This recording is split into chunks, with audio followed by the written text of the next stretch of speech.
Thank you everyone for joining once again today. From wherever you're joining from, please, we would like to know you. You can do well to drop your name and your location where you're joining us from in the chat box. Just drop your name and your location where you're joining us from in the chat box. Yes, so while we're doing that as well, I would like to encourage those who have joined.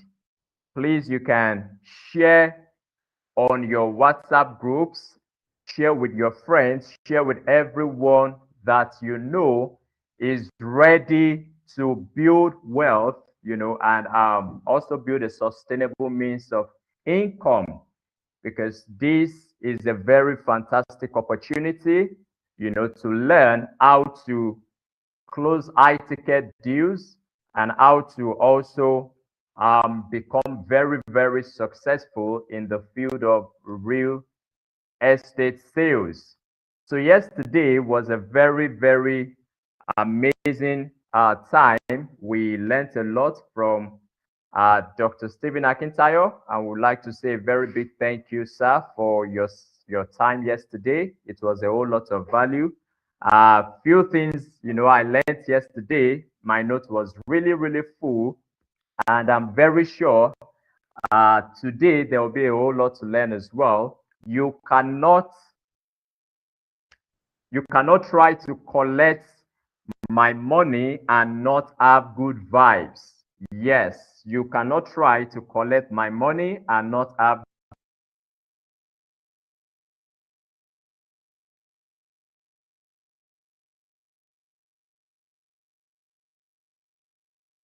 when interfacing with prospects, because sales, is contagious, and what you give has a mirror effect, on what you also receive.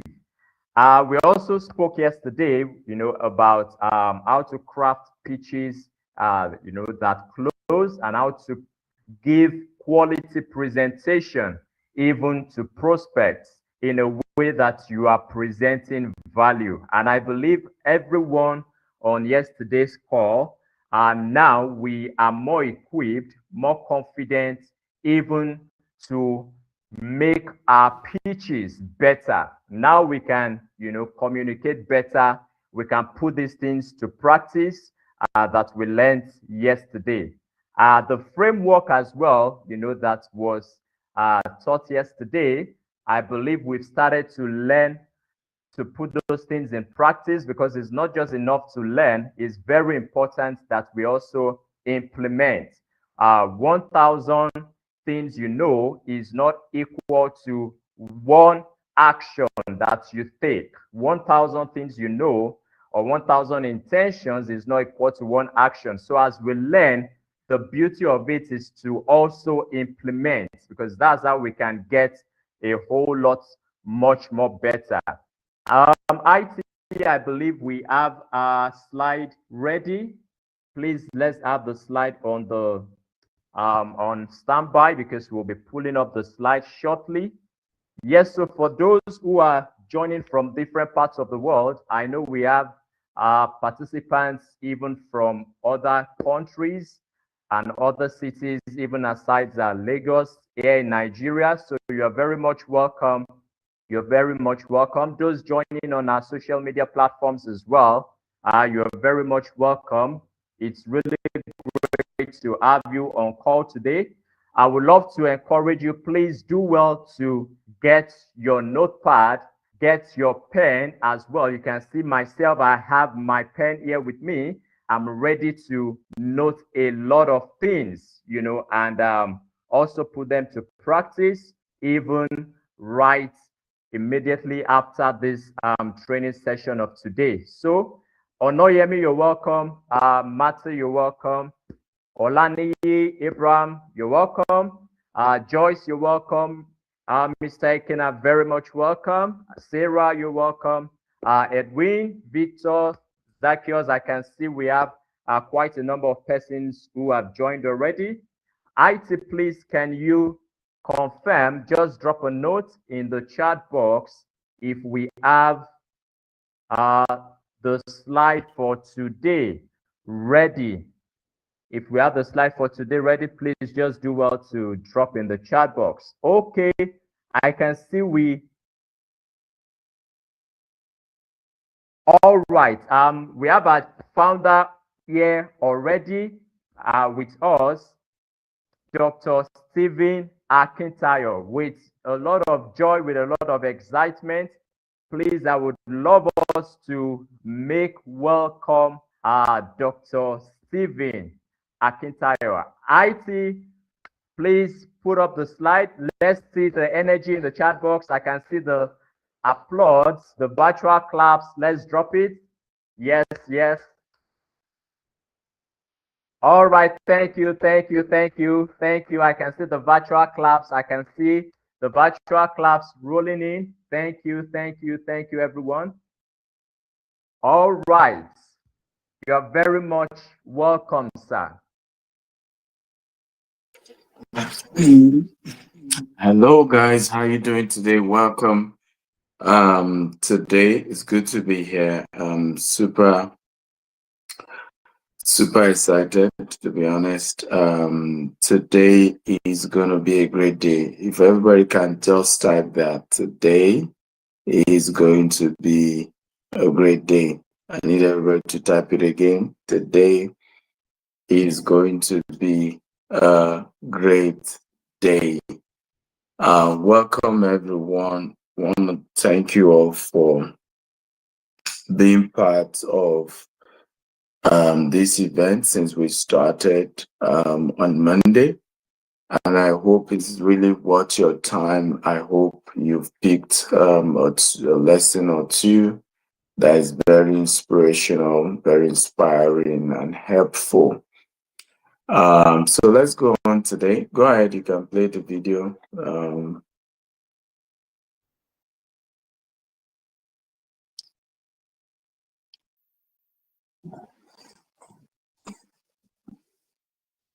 Whoever is the IT person, go ahead and play the video. Okay, I want us to move fast today. Let's move with speed. So proceed and play the video. Let's go. Let's go. Let's go. Let's go. Let's go. Who is the IT?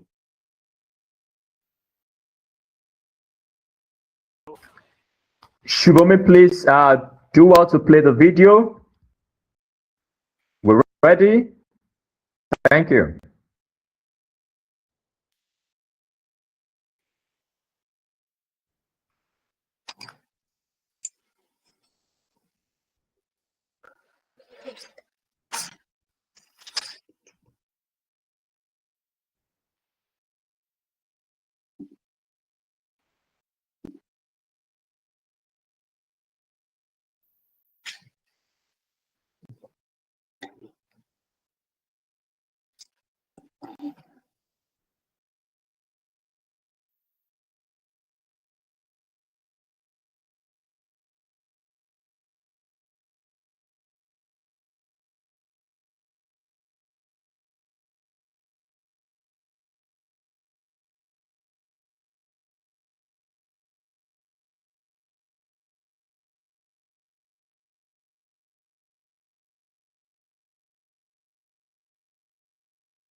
Why didn't they play the video? I don't know what's going on. Why didn't she play the video? She needed to unmute herself and then she needed to play the video. But today we're looking at handling objections and the techniques, that is needed in closing, right? So if she can play the video, let her go ahead and play.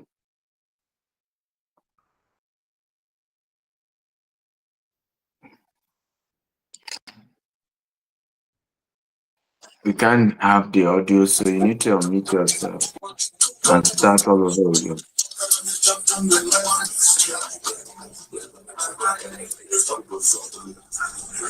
You guys need to get a clearer version of this video and play. You need to get a clearer version.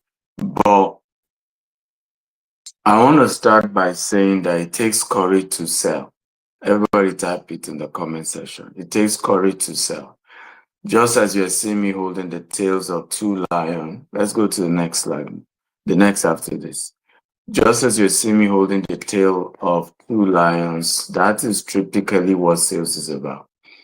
Okay, it's like holding the tail of two lions. It can be scary talking to customers. It can be scary trying to sell. It can be scary trying to convince somebody to buy what you have to sell, even when you know it's going to be of great advantage to them, even when you know their life is going to be transformed, even when you know it's going to change their life. It can be very scary to sell.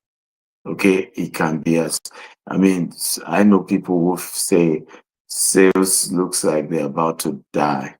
But the only reason why sales is difficult is because you have the wrong mindset of what sales is all about. I've said to you, sales is not forcing somebody to buy what you sell. Sales is not begging someone to buy what you sell. Sales is offering value, tangible value in exchange for money. In fact, when you're a good salesperson, your clients regard you, they respect you, they consider it a privilege, they consider an opportunity to do business with you. They thank you, they're constantly praising you because you are the one that transformed their lives. And that's really how sales work. So, what you will master today is the first step objection framework. Next is 5 proven closing techniques. Unshakable confidence. Right? These 3 things are very powerful. Next, very, very powerful in transforming what you do. Next, please.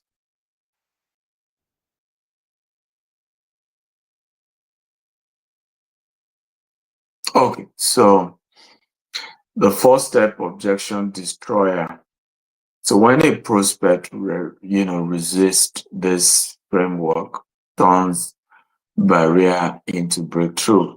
Each step build momentum towards the close. So the first thing is acknowledge.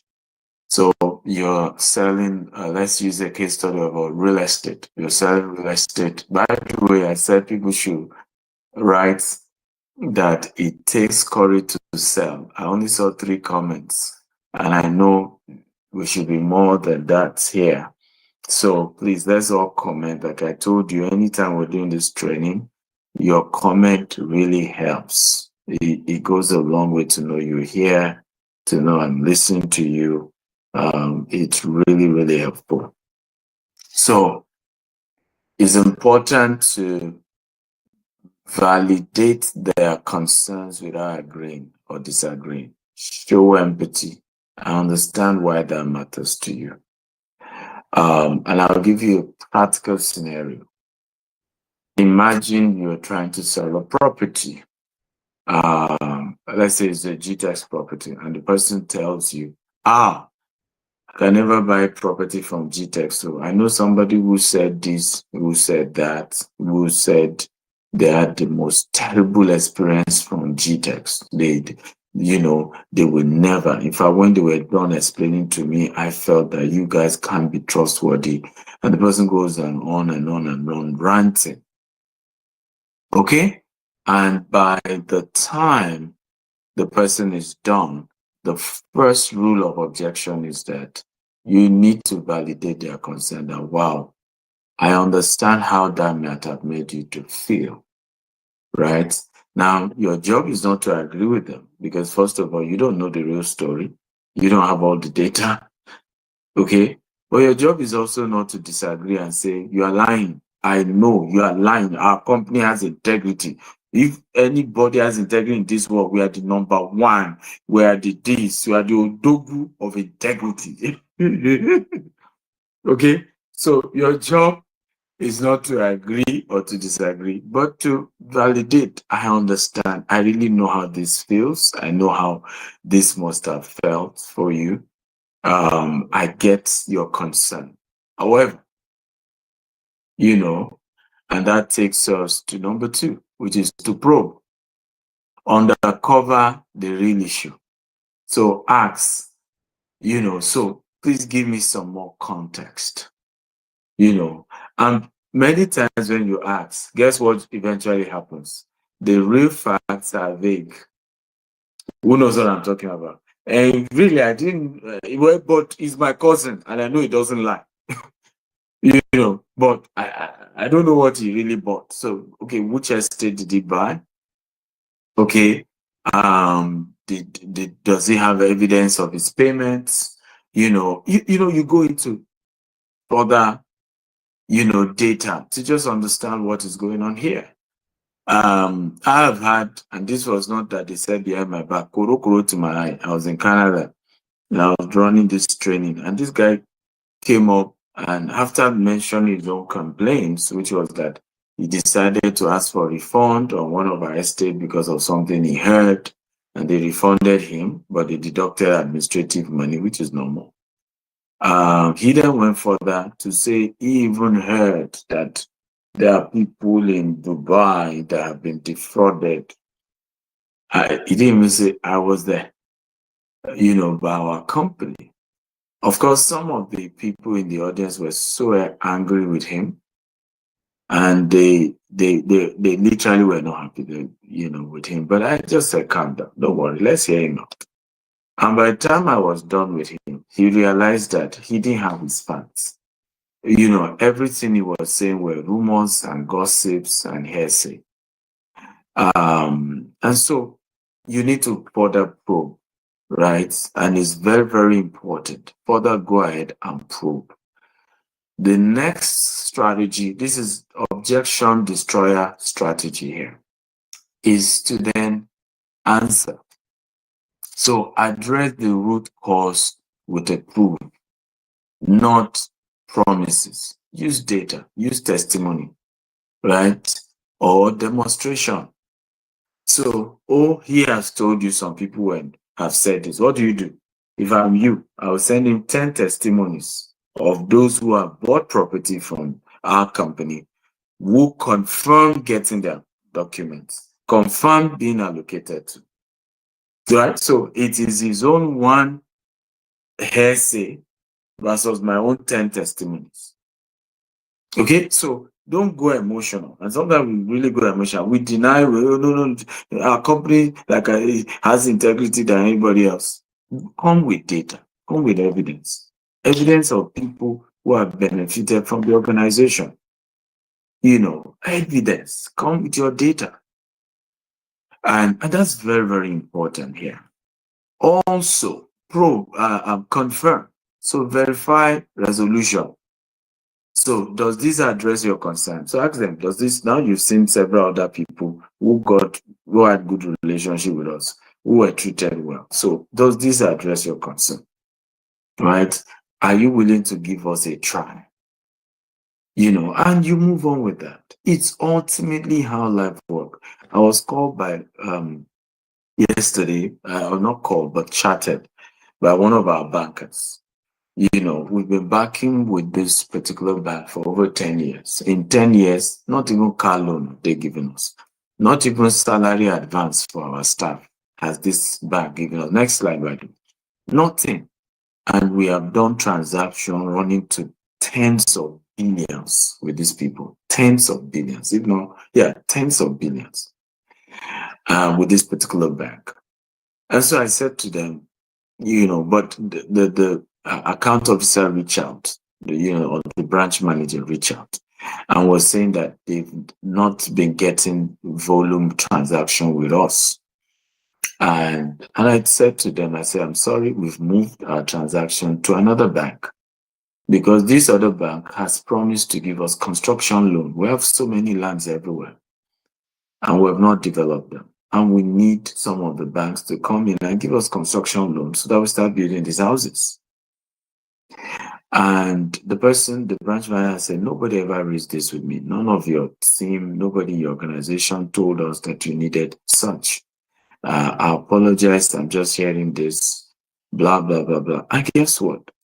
By the time we're done with that conversation, and that's why you need to be careful about exaggerating customers' complaint. Everybody write this down. I will not exaggerate customer complaint. I want you to write it down. Everybody, I will not exaggerate customer complaint. Now, this was me, angry with this bank. Me, haven't done tens of billions of naira with the bank, and they've not been useful except collecting my money. Okay? Now, who can guess when I was done with this branch manager who really approached me and said to me, I'm going to address this. I'm going to look into this. What do you think happened to me? Anyone? Now, she hasn't addressed it yet, but she promised to. She acknowledged that she's not aware of what was going on. She acknowledged she's going to do something about it. How do you think I felt? I want an answer in the chat box. How do you think I felt when this branch manager spoke to me? Okay, and by the way, for your information, I know the MD of the bank. I have the number of the MD. This is ordinary branch manager, and I have the MD's number, right? We know each other. But ordinary branch manager was talking to me and all of that. How do you think I felt? I want to see somebody giving me an answer. Well, how do you think I felt after the branch manager addressed these issues with me? Quickly, guys, how do you think I felt? I want someone to just guess. What do you think? Oyin Lade says, I guess you probably felt heard. Not only did I feel heard, I'm willing to do business with them again. So that's why I said, don't exaggerate customer complaint. Right? Customer can complain with so much emotions, right? You people are the devil. I'm so pissed off with your company.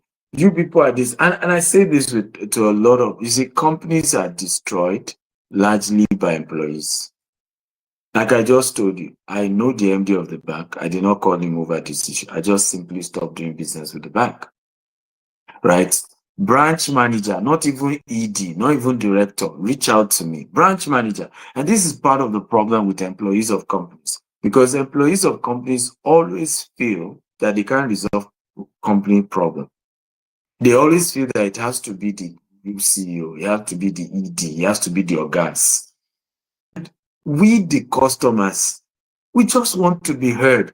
We just want, and we are open to be heard by anybody. Okay? To be heard by anybody, to be honest. Right? And if anybody, and like I said, the MD is my friend. So, and why didn't I complain to the MD? Because I know that it's not the MD's job, okay, to approve a loan. This thing starts from whoever is your account officer moving up to a committee that is in charge. And because I also run a big business, I know there is the people, the employees that need to do their job in the company that is not doing their job. And I know the people to really solve my problem is not the MD. I know. Right? Maybe I escalate sometimes to the MD, then he will still have to get it back to the people in charge, isn't it? And sometimes you still drag. This has happened to me and closest founders. I've seen this happen over and over again. I have a transaction I wanted to do with a particular company, and I'm doing because we're friends with the founder. Okay? And you know, it's already 2 months now. The employees have still not gotten anything done. And so, do I keep complaining to the founder when I know it's a structured company? It's still the employees that need to get that thing done.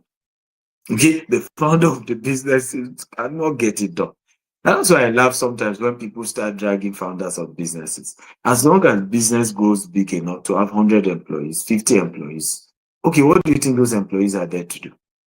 They're there to solve problems. They're there to work. There's a structure. So put pressure on those people. So don't exaggerate customer problem, and this goes to those of you employees in the company you work for. Don't exaggerate. Face that customer. There's a way you confidently face that customer. The customer will still do business with your company. I've had an experience like that where my friend said, the customer told him, I said, I don't like your boss, but I like you.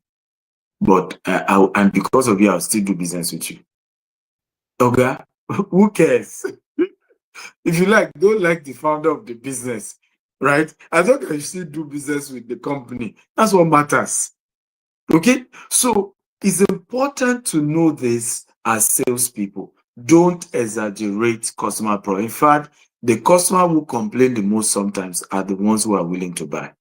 They are the easiest to convert. They are the easiest to resolve their problem, and they will still do business with you. Are we learning? For learning type, I am learning. I'm learning. Again, don't forget, we have the Real Estate Business Masterclass taking place 3rd, 13th, 10th of April. Guys, you want to be part of this, you want to register, go and register. Figure it out. But you have to go and register for this. This is a life-changing event. It's 5 weeks. It will transform your life like never before. So go register. Okay?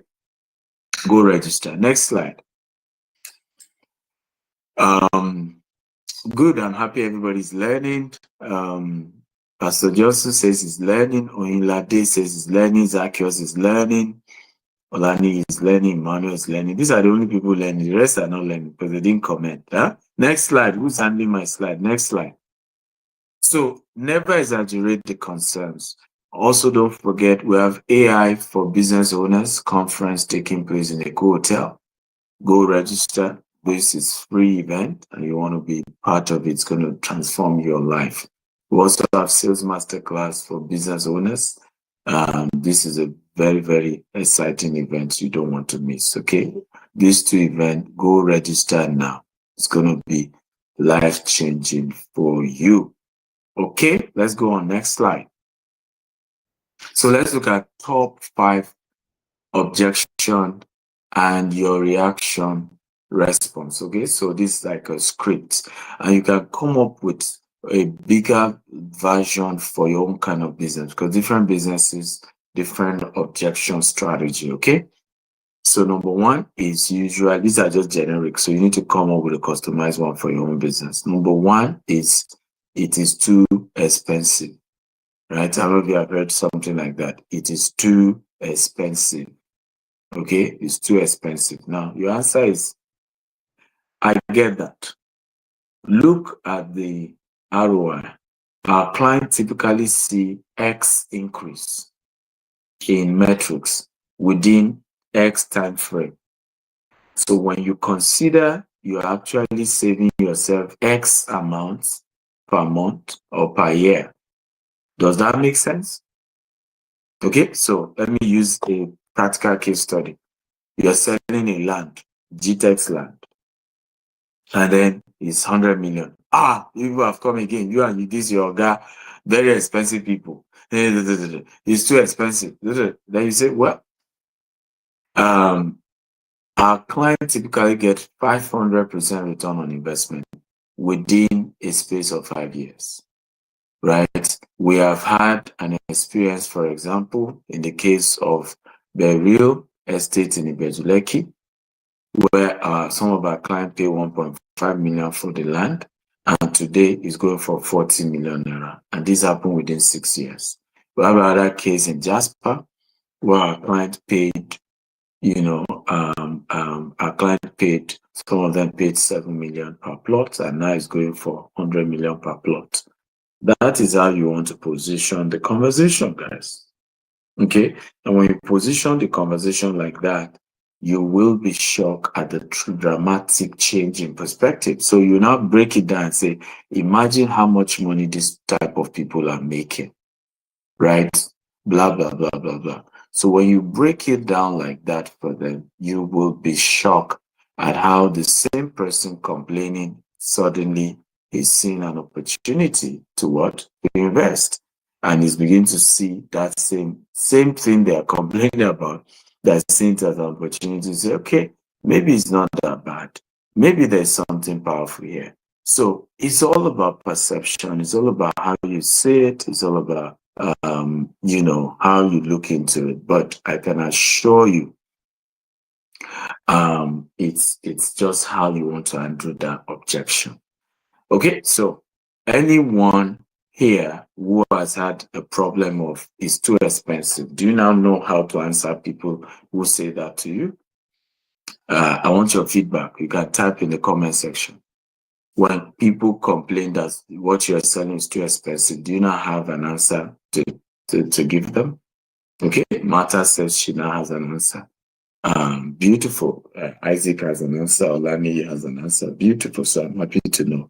So, and right there, you can see that it just changes that perspective, right? From, oh, it's too expensive. Oh, it's this. Oh, it's that.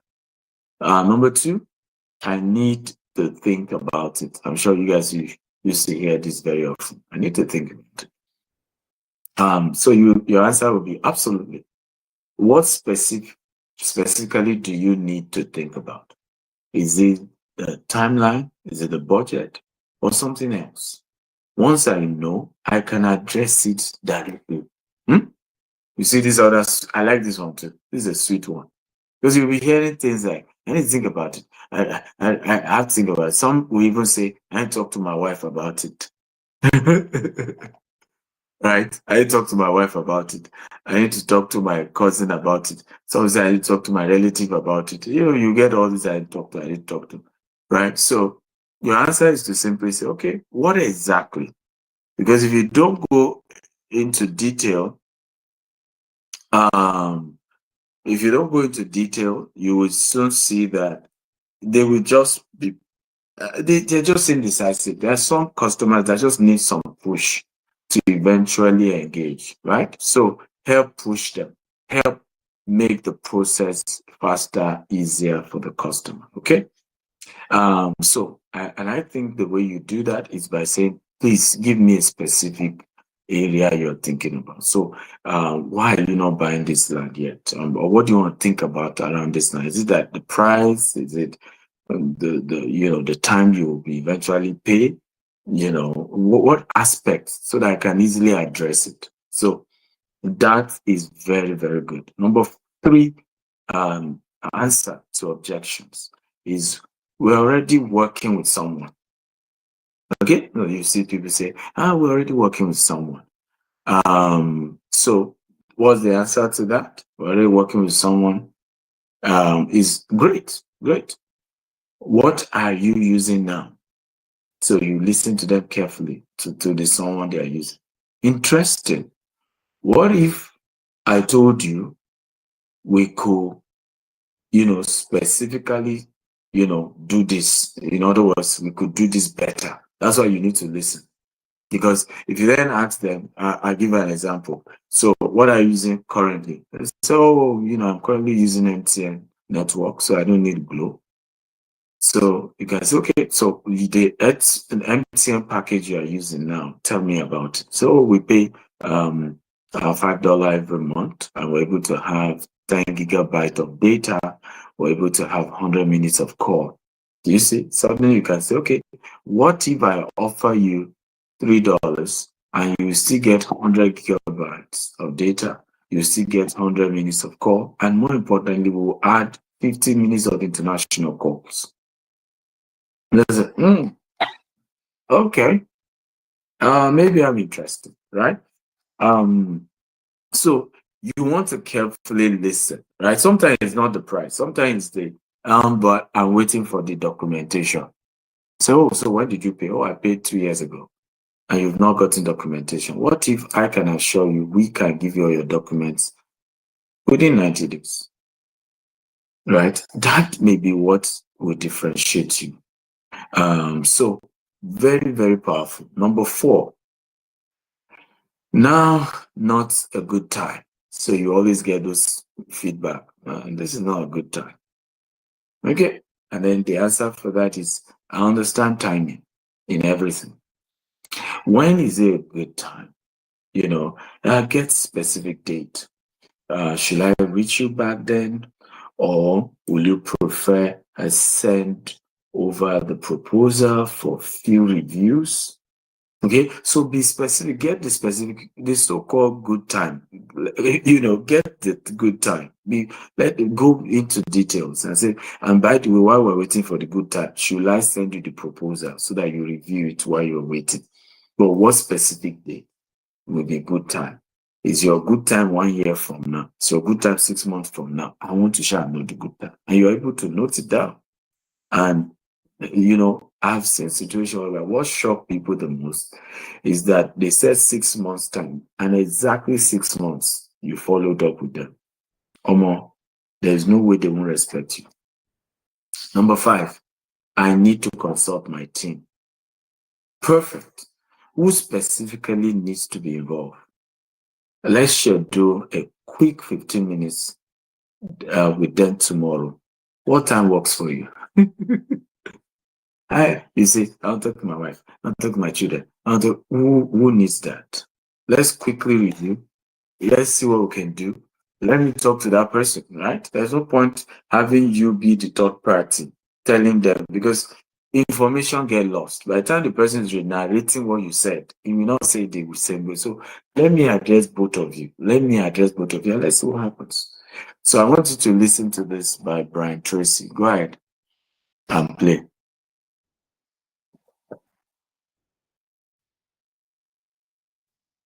In selling, the major obstacle is often objections that customers give you that stop them from buying and stop you from selling.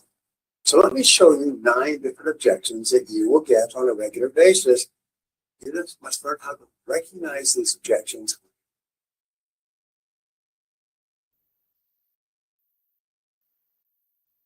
Deal with them effectively. The first type of objection you will get is an unspoken objection. The customer has concerns with your offering, but doesn't tell you anything. The solution to unspoken objections is to let the prospect talk more. Ask open-ended questions like what and where and when, how and how, why and who and how. So move forward. Listen intently to the answers and nod. The more a prospect has an opportunity to answer your questions, the more likely it is that he or she will tell you exactly what might be holding you back from buying. Ask good questions and listen carefully to the answers. The second form of objections you will get is excuses. And these are usually instinctive reactions to any sales approach. They're not personal. Excuses are not really serious either. The best salespeople, when they get an excuse, they just nod and smile and agree. And then they ask a question to take control of the conversation. The very best way to handle any initial sales resistance, including excuses and impulse responses, is with these wonderful words. Person says, I can't afford it, I'm not in the market, we don't need it right now, don't want it, and so on. You say, that's all right. Most people in your situation felt the same way when I first called on them. And now they have become our best customers and they recommend us to their friends and family. This immediately stops people and causes them to say, oh, really? Well, what is it that you have then? And their objections just fall away like scaffolding falling down outside. The next type of objections are called malicious objections. Because you call on many different people, you'll occasionally call on individuals who are unhappy or angry about their current situations. If they cannot shout at their bosses or their spouses, they take it out on the friendly salesperson. They take it out on you. Now, these people tend to be negative in their demeanor and behavior. That the way to deal with malicious objections is to realize that you are not the target. Your job as a professional is to remain calm, confident, positive, and polite throughout. And then just ask more questions about what the customer is doing and what their plans are for the future. They take control by asking questions. The fourth most common type of objection is a request for information. This is the best type of objection for you to hear because you know how to answer this as well or better than any other part of your presentation. If a prospect asks for information about the results or benefits of your product or service, you're moving into an excellent field position to make a sale. Another type of objection is the show-off objection. Sometimes prospects try to show you how much they already know about your products and services. They make sophisticated observations, or they ask you complex questions about your product or service or industry. When this happens, respond by taking the low road. Show how impressed you are by how much the prospect already knows. Boy, you know a lot about this. I didn't realize that. Wow. In other words, flattery is a wonderful way to build a good quality relationship. Remember, when you make a prospect feel important by listening to him or her with rapt attention, the prospect is much more likely to warm up and buy from you in the end. The next most common type of objection is a subjective or personal objections. Now, these objections are aimed at you as a person. Whenever a prospect becomes critical of you, it could be a sign that you are talking too much about yourself. If this happens, it's important to make the customer the center of attention, and the subjective objections will stop. When you do that, you start asking questions about the customer and listening closely to the answers. You may also hear the objective or factual objection. Now, these are directed at your product or service offering and the claims that you make in terms of what it will do for the customer. If you can answer an objective question like, how does this work? And how can I be sure it will do this? And what kind of proof do you have? If you can answer this type of objection, you can often close the sale. People often ask objective objections or factual objections when they're just about ready to buy and they just need a little more reassurance. The eighth most common form of objection is what we call general sales resistance. This always occurs at the beginning of a presentation. Until you neutralize this general sales resistance, the customer will be listening to you with a closed mind. The customer relaxes and gives you permission to ask him questions. You immediately begin your pre-selected, open-ended questions to qualify the prospect and find out what he really needs that you can provide for him. For example, I have found if you just say, may I ask you a question? If the prospect says yes, or may I ask you a couple of questions? The prospect says yes. The prospect has also said, I will answer the questions that you ask them. This is a wonderful way to break the ice and lower resistance. Final, the ninth most common objection is called the last ditch objection. Now, you've made your presentation, and the prospect clearly sees how she would be better off with your product or service. She knows and understands what you're selling and what you're asking. On the verge of making a buying decision, but she still hesitates.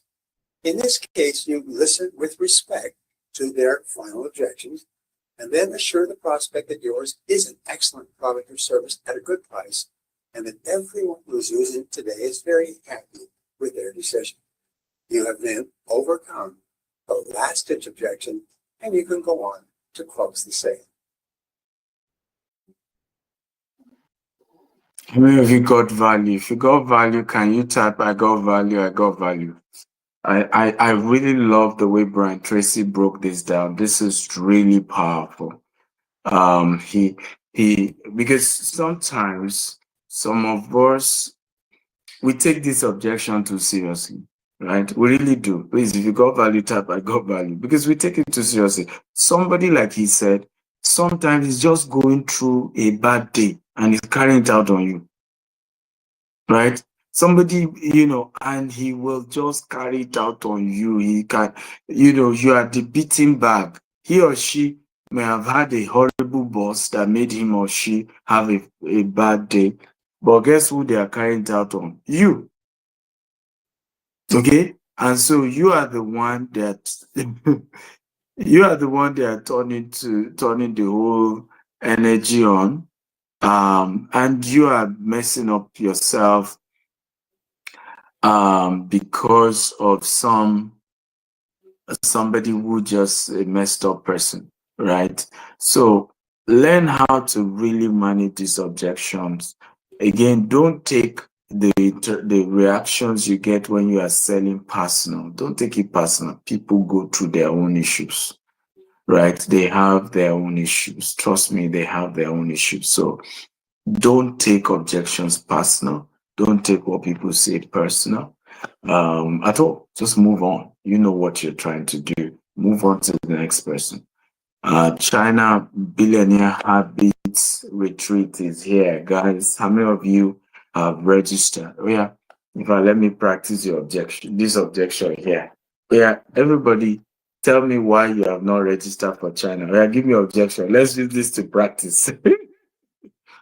If it's money, type is money. Yeah, tell me why you've not registered for China Billionaire Habit Retreats. Oh yeah, let's go. All I need says money. Okay, let me start with Olani that said money. So how much is it, Olani? How much is the retreat? How much is it?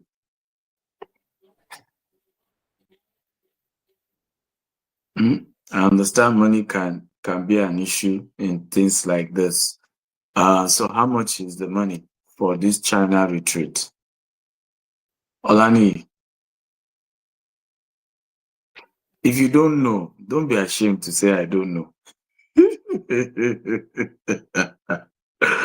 If you don't know, remember we're practicing, right? If you don't know, don't be ashamed to say I don't know. I hope you guys are learning now. Olani does not know the price of China retreat and is already saying money is the. You see the power of this handy objection we're talking about. Do you see this now? Do you see the power of what we're teaching here? He doesn't even know the price, but he has made up his mind that he cannot afford China. So this is a practical thing. So I tell people, I say, once somebody give you objection, I say, okay, sir, no problem. Have a great day. You have lost a potential person who can do business with you. You've really lost that person. Is Dede Victoria here? Okay? All of you will say money is the problem. Dede will put a number here. Call Dede Victoria. And you put your details on all the other social media handles as well. Right?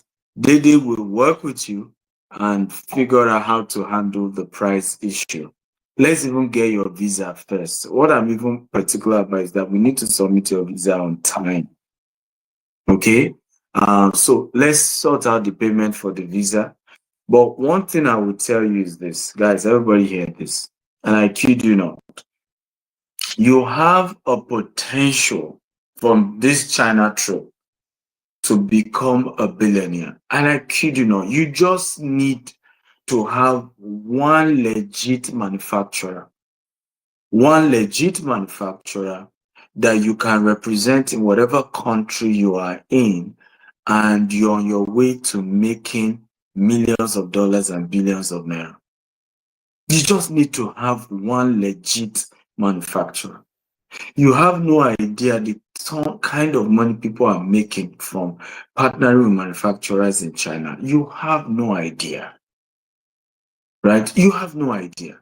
So this is a retreat that is going to change. The money you say is the problem. That same money is what this retreat is going to bring for you. I want to ask a simple question to everybody here, and I want you to be honest. Don't play games with me on this. Be as honest as you can.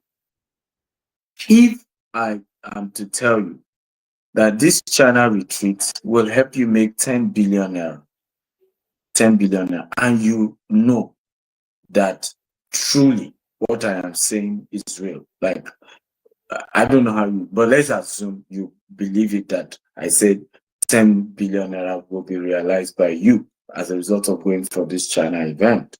That will be what you will make from what you will learn and relationship you will strike during the Canton Fair and the manufacturers you meet. Let's say 10 billion. In the next 2 years, you'll be able to start making 10 billion from this China trip. How many of you think you'll gladly go and borrow 30 million naira to go to China? Now, I'm not saying the money is not up to 30 million, but I'm just giving a scenario here. How many of you will gladly go and borrow 30 million naira to go to China? Right? Just say me in the chat box. If it's guaranteed that you're going to make 10 billion, I'm not saying that's the case, I'm just putting hypothetically now. Right, that you can make 10 billion naira by going to this China because of what you will learn and the opportunities there. How many of you will go and borrow that 30 million naira to say, in 2 years I can become a billionaire and make 10 billion Nigerian naira? That's, about $3 to $4 million. Right? How many of you will go and borrow money for the China retreat? Okay, I can see a lot of you say me, Goodness say me, Sarah say me, Victor say me, who else is me? Right? Now, to be honest, this is really, really what is going to happen. To be honest, because of the quality of people. Even me, the convener, I am looking forward to this trip because of the manufacturers that I want to begin to represent. Okay, so I leave it at that. But have you learned something today? Next slide, please. Have you learned something today? If you have learned, type I've learned, I've learned, I've learned.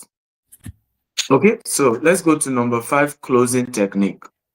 And this one, I will call it choose your weapon. Right? I'll call it choose your weapon. Right? And the first one is called assumptive close. Act like they have already decided. Great. Should we start with the package or go straight to the premium? Okay, should we start with the basic package or go straight to the premium? And this is a powerful tool. I've taught many of my students this. The reason why many of you are not closing deals is because you are not going to closing. When it comes to closing, you go straight, you hit the nail on the head. Sir, are you buying 1 acre or you're buying 1 plot? That's what this means. Are you going for the basic package or are you going for the premium package? In other words, you just assume, right? You just assume that, you know, the person has all the information they need, okay, and they are ready to pay, right? After all, there's no way you can know until they tell you now. Is somebody learning from this now? There's no way you can know. So you just say, hey, so are you ready to go for, you know, this package or that package? And what typically happens is, the person, if they have further objection, they'll go straight to it, right? But if you are scared of going straight, then you never close the deal. So many of us just keep marketing and marketing and marketing. We never go straight to, sir, should I send you your account number? Are you ready to pay today? Hit it. Go straight to it. Go straight to it. Number 2, and again, choose which one you want to use. Number 2 is urgency close. Great, create legitimized time pressure. So this offer ends on Friday. Okay, do you want to lock it down? Now, I have a rule because this, you can abuse this one, and many people abuse it. If the person fails to pay on Friday and comes back to you on Saturday and say, I'm ready to pay, right? Even if you have what it takes to allow them pay the previous price, don't allow them. Make sure they are having to pay more. I kid you not. And it's my rule. Like, if I give you a timeline, you refuse to pay that timeline. When you're coming back, you pay more. You have to pay more. You have to pay more. Right? You have to pay more. No matter what. And this is where people miss it. And particularly, if I ask them to pay more, I may lose the deal. I don't want to lose the deal. Please, I don't want to lose the deal. And because most clients know that you're desperate, they will going to weaponize that desperation. And every time they will start playing Ludo with you. Ludo with your business. So don't do it. If they fail, make sure they pay more. Alternative close. Pause a choice option. Will you go for monthly billing or annual billing? So, you know, sometimes this works for people who are trying to talk on the price, you know, they're worried. Okay, do you want to try it? Maybe the monthly billing instead of the yearly billing. So alternative close. Well, go straight to the close. I give them alternatives. Number 4, summary close. Okay, recap benefits. So we have got X and V and Z. So are you ready to move forward now? Either between option X, option V, option Z, right? Are you ready to move forward? Which of this option are you ready to move forward with? So we call it the summary close. So you are closing the entire sales conversation with, okay, I haven't discussed with you. We have X, Y, Z. So which one are you going for? Number 5, take away close. Create scarcity, right? Actually, this might not be for you if you cannot commit today. And I use this a lot because, to be honest, I like to choose my clients, and I don't like clients that are not ready, clients that don't know what they do. And there's some clients that can't work with me. Please move to the next slide. So I'll just be like, hey, I get it. If you can't afford it, that's okay. It may not be for you. And this deal is not for you. And many cases, you will not see me, I don't have your time. I've moved on with my life, right? Because you also need to protect your own dignity as well. As a salesperson, you need to be taken seriously, right? Don't act like, worst case you can do, give that same lead to your colleague, right? But you must also protect your own emotion. There are some of you are just chasing clients and they're just turning you to like a pond. Some people are just wasted. Their depression, they've turned you to counselor, right? And they're getting free counseling from you. Next slide. Okay, because they're not ready. And they're just, so sometimes you have to do a takeaway close, like, you ready now, or this may not be for you, right? I move on to the next person. I'm giving this offer to the next person. And it's a powerful tool as a salesman. Please note, because you are trying to sell does not mean you should lose your dignity. Where I come from, they have this adage that because of what we are going to eat, we cannot call a madman brother, right? So you must have your dignity as well. Next slide, please. And that's why this ultimate secret to sales is keep loading your pipeline. So that if one person is not ready, you move to the next person that is ready, right? Live your life so that you are tied to one person. Who is handling this slide now? Move to the next slide. Is the person sleeping? Who is handling my slide? Is the person sleeping? So play the video.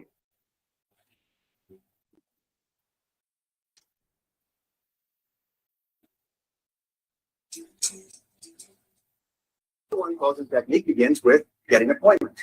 Does anybody here use the telephone to get appointments?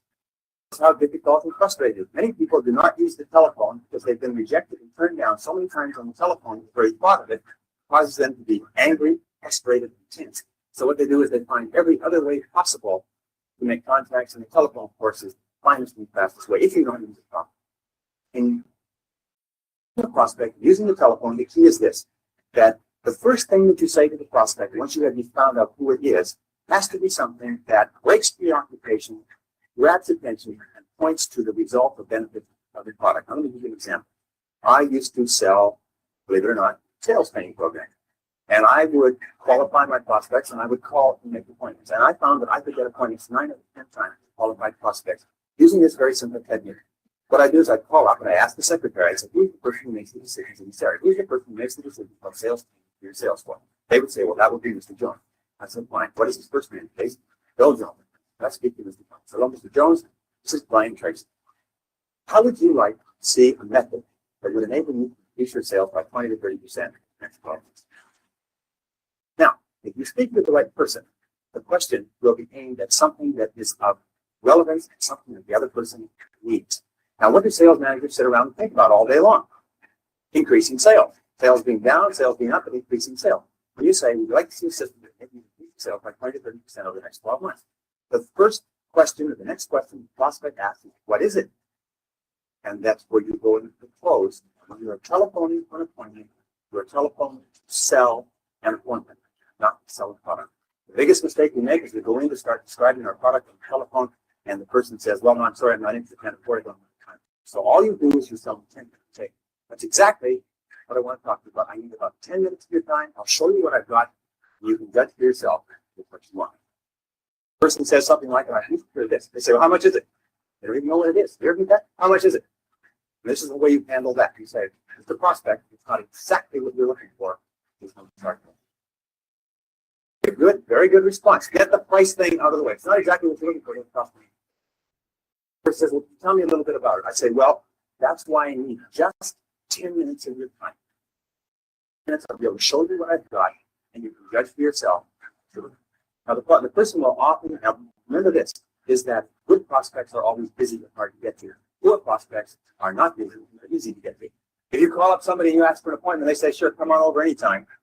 You can be sure the person is going to buy anything from you. So you have to be very, very sharp using the telephone. Now, first, going to say this, the prospect can say this, well, could you tell me a little bit about it? You say, yes, I would like to.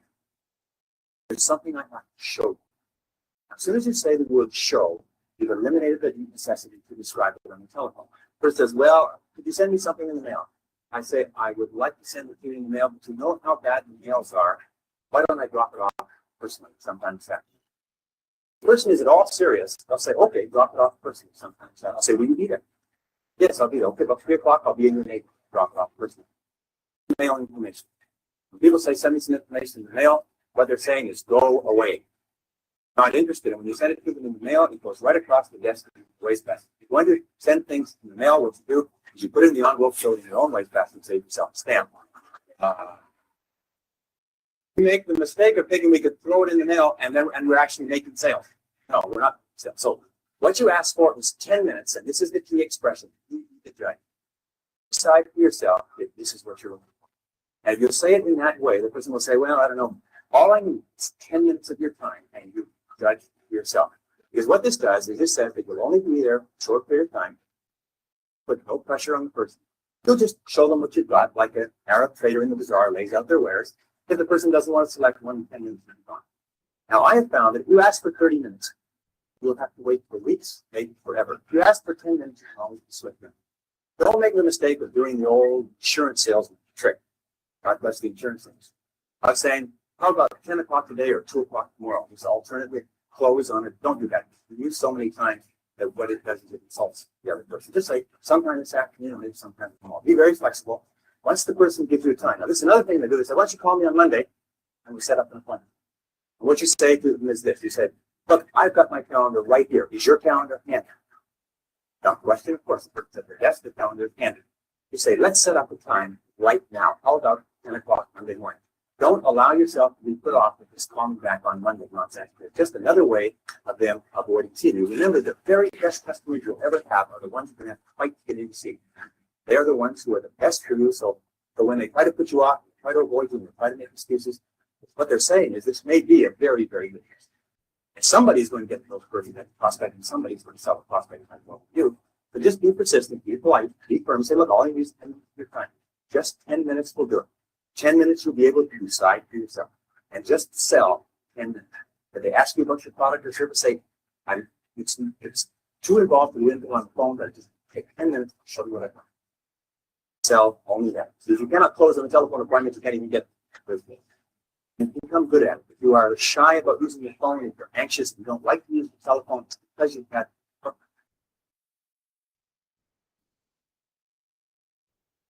Okay.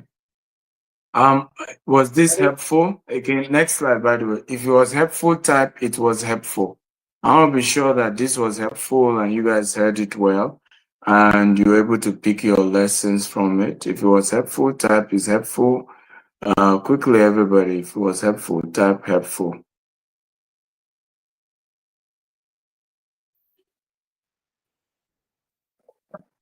Okay. Okay, beautiful. I'm happy to know. Glad to know this was helpful. I'm glad to know that you learned from this. So we have our sell and win promo going on where you can win an SUV in our 18th anniversary events. And so you want to help us, you can sell our products, real estate projects, and you will be able to earn a decent commission, but you will stand a chance to also win a car, laptops, and phones, and so many other benefits. Next slide. The official event is on the 30th of May, which is our anniversary. We have these two estates going at a 50% discount. Savings Estate in where and Sapphire Estate in Ikorodu. I encourage you to take advantage of these offers and build a future for yourself. This real estate thing sometimes looks as if, Yeah, I'm scared. There's a lot of stories I've heard. Yeah, there are challenges in the sector. I've lost money as well, but it is risky not to take a risk. That's all I can tell you. Next slide. Next. These are just testimonies from people who have bought already. Just like I'm preaching, I'm giving you testimonies as well. So let's give you your assignment for today. If you notice, every day I'm giving you an assignment, and I hope you are doing that. I hope you are not just looking, you're doing that. So your daily challenge, knowledge without action is worthless. Complete these 3 tasks before tomorrow's session. Number 1, role play. So 3 real objections, right? So we're going to do that after my session. I hope Isaac will coordinate this. You are going to play, one person will play the person buying and he will throw objections, and the other person will try to answer those objections. Number 2, deploy 1 close techniques. Okay, I gave you 5. Deploy 1 of it to try and close the deal. Number 3, report your win. Okay, so share in the group. Oh, I closed this, I closed that. We've created a WhatsApp group. They're going to put the link again. If you're not yet in our WhatsApp group, join. Because in that WhatsApp group, we're supposed to be motivating everybody every day. And every assignment is supposed to be done and drop in those groups, right? And it's important to engage in those groups. It's not just to these things. If you learn something, what transforms life is not knowledge, it's knowledge that is executed. Knowledge in itself does not change anybody's life. It is knowledge that you execute that changes your life. I'll repeat this again. Knowledge in itself does not change anybody's life. It is knowledge that you execute that changes your life. Next slide. Okay? This knowledge that is executed that changes anybody's life. Right? So knowledge that you don't execute is useless. Extremely useless.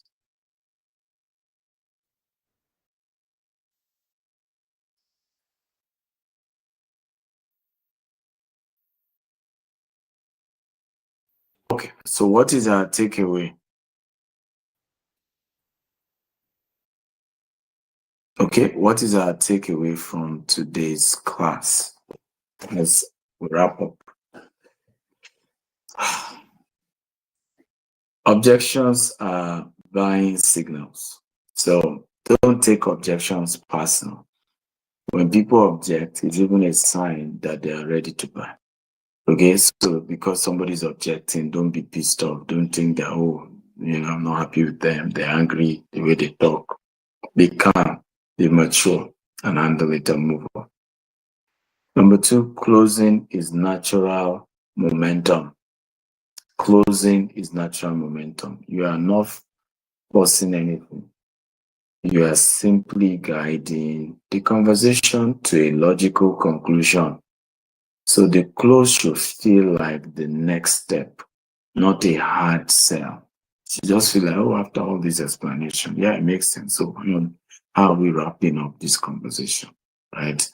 What's the end result? So closing shouldn't be like, come and buy today, pay today. It's a process. We start by explaining the product. We go through all that journey, and we end it with, this is where we end.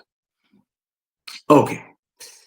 Once again, I want to thank every single one of you for your being part of this training so far. I hope has anybody closed yet? This is day 4. By now, we should have some of you closing already. You can move to the next slide. So tomorrow, we're going to look at what we're treating tomorrow. By the way, if you got value, come on, show some love and appreciation. I've dedicated 4 days to you guys here in the US, waking up early. I have other meetings, and I'm just committing to this. So we'll wrap up tomorrow. But I want to know, there's some of you, anybody has sold this week from what you've learned, and it has helped you to sell? I want to get feedback. And if you have questions, I can take 2 questions, just 2 questions, because I have another meeting. Okay? Just 2 quick questions. Yes. And then has anybody closed? I want to know if somebody has sold in the 1,800 plot challenge that GTEx is doing. I want to see how many of you have taken advantage and you've closed, right?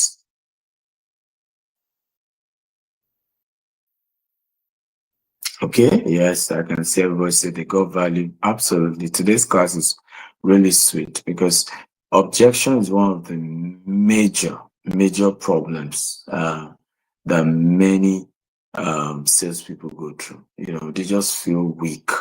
You know, sometimes you're excited that you're going to close this deal, but by the time they throw you loads and loads and loads of objections, you just feel like, oh my God, oh no. You know, oh no, like not again. And sometimes people just feel so sad and just dejected. I'm like, hey, expect objections, even have your own answers to them. And that's how you close. That's really how sales is done. All right? That's how sales is done. Okay, so when Lade says a question, sir, if my pitch says I help wealthy people grow their wealth through real estate, what if I'm not wealthy yet? They ask me, are you wealthy? Well, anybody that asks you that, I can assure you they're poor people themselves. So the answer is I'm on my way to my wealth. And you move on, right? Do wealthy people think like that? Yes, they do. But most rarely do you find people attack you like that who are really successful, right? A lot of times, some of them are looking at things. They remember when they too used to hustle, right? They remember when, and remember you are saying that you are selling to wealthy people, not so it is that you service wealthy people. Not everybody that works in the palace is a king. Is everybody that works in the palace a king? Does that change the fact that they are servicing kings? Okay. So people who challenge you like that, usually they are not even your potential client. It's a way you even know that this person cannot afford what I'm saying. It's already angry, right? Because most successful people, particularly if you are respectful and polite with the way you've gone about your marketing, right? The person will just smile, even when the person knows that you just they hustle, even if you never smell words. But the person see themselves in that position of trying to help you, trying to guide you, trying to mentor you. So I'm going to say there's no wisdom in bullying you. I'm going to say any successful person doing that. Lani says if a prospect says is interested in learning more about real estate, what should I do next? Then you go ahead and teach them. Right? That's why you need to go come for the real estate training I'm doing. By the way, why have you not registered for the real estate training? Right? I'm starting real estate training next weekend. And we're going to be looking at different types of real estate. So you go and break it down for them. Oh, by the way, there are different types of real estate. It depends on your budget, what your dreams are. There's land banking, there's rental income, there's this, there's this, there's this. So that's also why you must be an expert. Because if you're not an expert, then you won't be. You should see yourself as a consultant. If you're a salesperson, don't ever see yourself as a salesperson. See yourself as you're a consultant. You're like a medical doctor. You're trying to help solve a problem. That's the way you should see yourself. Desirable Salome says, thank you so much, sir, for the training. May I know, please, if we can get the slides to read through? You can go and watch it on my YouTube. That's the best I can do. I don't give out my slides. The only person that has the slide is the president of GTEx and Associates.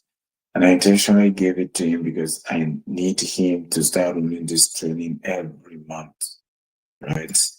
And so I knew he needs my slide, for that purpose. But the rest of you know, my slide is my intellectual property. But you can go to my YouTube and watch this video all over again. That will still give you what you need. Number 2, please, is there any arrangement for inspection of selling estate aside from the one posted today? Yes, we love to do inspections. We would love to do inspection. In fact, we are targeting this month of April. Once we're done with Easter, from next week, it should be inspection galore. But that is the job of Mr. Ikena. That's not my job. I don't run day-to-day of G-Text. So